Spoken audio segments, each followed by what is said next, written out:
حضرت امام حسین علیہ السلام نے فرمایا، جن دو افراد کا آپس میں جھگڑا ہے اور ایک جو ہے وہ دوسرے کو راضی کرنے میں پہل کرتا ہے،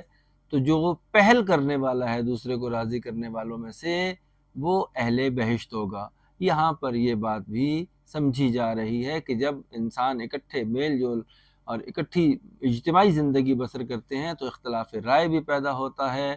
اختلاف بھی پیدا ہوتا ہے، اور اختلاف کے نتیجے میں جو ہے وہ دوریاں بھی پیدا ہوتی ہیں۔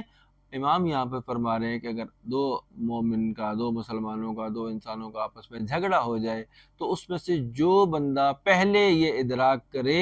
کہ مجھے دوسرے بندے کو راضی کرنا چاہیے، تو گویا پہلے وہ اس کی ڈیمانڈ یا اس کا جو تقاضا ہے اسے پورا کرنے کی کوشش کرتا ہے، اگرچہ اس کا اپنا حق اس میں ضائع بھی کیوں نہ ہو رہا ہو، یا یہ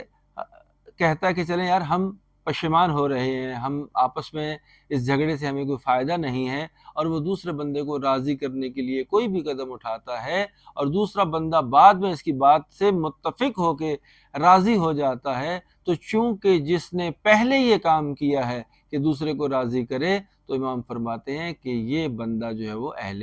بہشت میں سے ہوگا۔